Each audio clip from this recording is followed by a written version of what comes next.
दोस्तों, आप सबका स्वागत है। टीडीएस में अब एक नया सेक्शन इंक्लूड होने जा रहा है, सेक्शन 194R, जो कि 1 जुलाई 2022 से एप्लीकेबल होगा।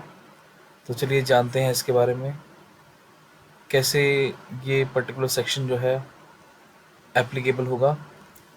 तो जी 194R जो है काटा जाएगा 10% से ऊपर अगर जो टोटल कंसिड्रेशन है वो 20,000 से ऊपर पाया जाता है, तो 10% जो टीडीएस है वो डिडक्ट करना होगा। मैं आपको बताता हूँ इसको एक एग्जांपल के थ्रू। सपोज़ कीजिए एक फ़र्म है प्यारेलाल एंड सन्स, और उनके पास एक सेल्समैन है रमेश, जो उनकी सेल्स को एग्जीक्यूट करता है, या फिर ये कह सकते हैं कि उन्हें बिज़नेस ला के देता है। सपोज़ करें कि प्यारेलाल एंड सन्स की टर्नओवर जो है 2 करोड़ है, जिसमें से रमेश जो है 1 करोड़ रुपए का कंट्रीब्यूशन करता है उनकी सेल्स में।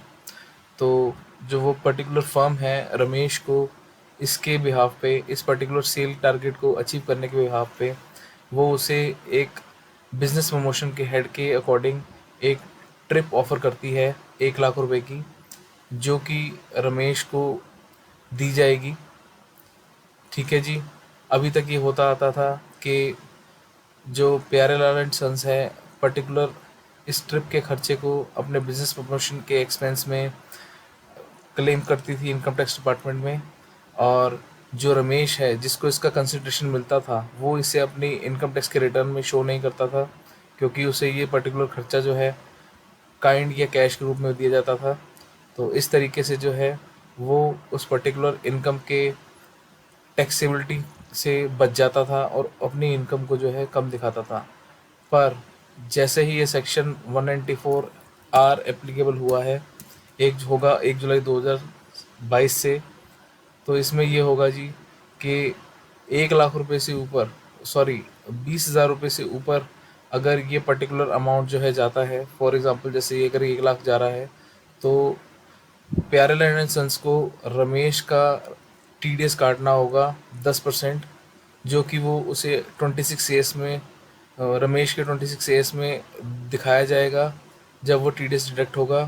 तो इससे क्या है कि रमेश की इनकम जो है टैक्सेबिलिटी काउंट कर पाएगा इनकम टैक्स डिपार्टमेंट, और प्यारेलाल एंड सन्स जो है उस पर्टिकुलर एक्सपेंस का क्लेम ले पाएंगे।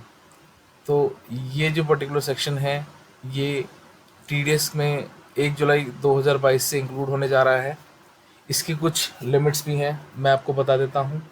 अगर एक इंडिविजुअल, सपोज़ कीजिए यहाँ प्यारेलाल ना होके कोई रमेश होता और वो अपने एक इंडिविजुअल बिजनेस के लिए कुछ लोगों को कमीशन देता, या सपोज़ करें उनको एक बेनिफिट देता, तो उस केस में जो है उसका लिमिट है 50 लाख रुपए। अगर उसकी टर्नओवर 50 लाख रुपए है, इंडिविजुअल की टर्नओवर 50 लाख रुपए है, तो उसको ये टीडीएस काटने की ज़रूरत नहीं है।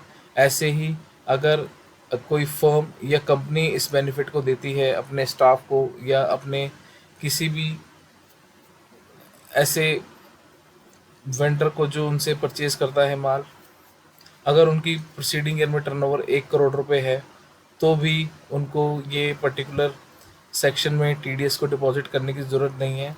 अदरवाइज़ ये सेक्शन जो है 1 जुलाई 2022 से सभी में एप्लीकेबल होगा। तो प्लीज़ मेक श्योर करें कि आगे से जब भी आप अपने किसी स्टाफ को या फिर अपने किसी भी क्लाइंट को ऐसा कोई भी ऑफ़र करें, तो उसका टीडीएस ज़रूर काटें, जिससे कि उस पर्टिकुलर पर्सन की इनकम जो है गवर्नमेंट को 26AS के थ्रू शो हो, और इसके अकॉर्डिंग ही उसकी टैक्सेबिलिटी डिफ़ाइन की जाए। अगर आप सबको ये इन्फॉर्मेशन पसंद आई है तो प्लीज़ आप इस चैनल को सब्सक्राइब करें, और जितना हो सके इस वीडियो को शेयर करें, ताकि वो सब लोग जिनको अभी भी इस सेक्शन के बारे में नहीं पता है, वो इसके अकॉर्डिंग ही आगे से अपनी बुक्स को तैयार करें। Thank you so much.